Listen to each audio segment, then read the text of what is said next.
નમસ્કાર મિત્રો, શેરબજાર ગુજરાતી યુટ્યુબ ચેનલમાં તમારા બધાનું સ્વાગત છે. મિત્રો, આજે આપણે વાત કરવાના છે ચૂંટણીના માહોલમાં પણ રેલવે કંપનીના શેરમાં રોકેટના જેમ તેજી જોવા મળી રહી છે અને હવે કંપનીએ પરિણામો જાહેર કર્યા છે. તો સાથે સાથે કંપનીએ રોકાણકારોને ડિવિડન્ડ પણ આપવાની છે. તો આના વિશે આપણે તમામ માહિતી ડિટેલમાં જોઈએ. તો મિત્રો, સૌથી પહેલા વાત કરીએ રેલવે કંપની રેલ વિકાસ નિગમ લિમિટેડે માર્ચ ક્વાર્ટરના પરિણામો જાહેર કર્યા છે. ક્વાર્ટર દરમિયાન કંપનીનો ચોખ્ખો નફો વાર્ષિક ધોરણે 33.2% વધીને 478.6 કરોડ રૂપિયા થયો છે. નાણાકીય વર્ષ 2023ના સમાન ક્વાર્ટરમાં પીએસયુ કંપની 359 કરોડ રૂપિયાનો નફો કર્યો હતો. એટલે કે નફામાં આપણને વાર્ષિક ધોરણે વધારો જોવા મળ્યો છે કંપનીના. આ દરમિયાન ત્રિમાસિક પરિણામો પહેલા રોકાણકારો રેલ વિકાસ નિગમના શેર પર ખરીદી કરવા પડ્યા હતા. સપ્તાહના છેલ્લા ટ્રેડિંગ દિવસે શુક્રવારે આ શેર 4% વધીને 293 રૂપિયા 40 પૈસાના સ્તરે પહોંચ્યો હતો.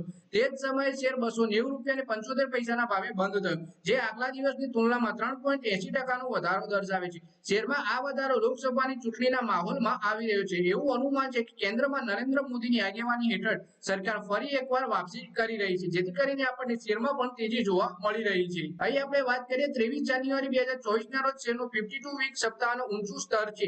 આ દિવસે શેર 345 રૂપિયા 60 પૈસાના સ્તરે પહોંચી ગયો હતો. તે જ સમયે આ શેરની કિંમત મે 2023માં 110 રૂપિયા 50 પૈસાના નીચલા સ્તરે પહોંચી ગઈ હતી.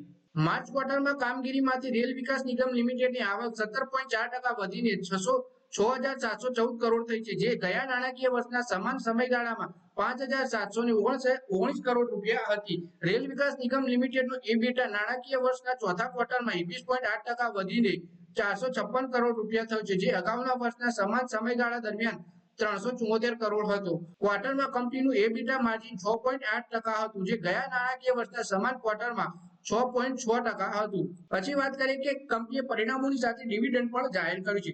આગામી એજીએમમાં શેરધારકોની મંજૂરીને આધારિત છે. કંપનીએ નાણાકીય વર્ષ 2023-24ના પેડઅપ ઇક્વિટી શેર મૂડી પર શેર દીઠ ₹2.11 એટલે કે 1.10%ના ઇન્ટિમ ડિવિડન્ડની ભલામણ કરી છે.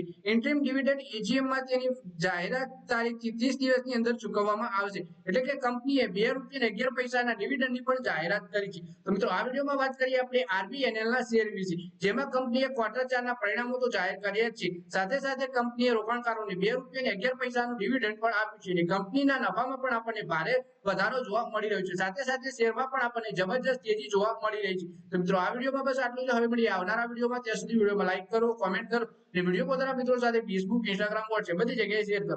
શેર બજારની આવી જ માહિતી ગુજરાતીમાં જોવા માટે તમે ચેનલને સબસ્ક્રાઇબ કરી ઘંટડી દબાવી દેજો.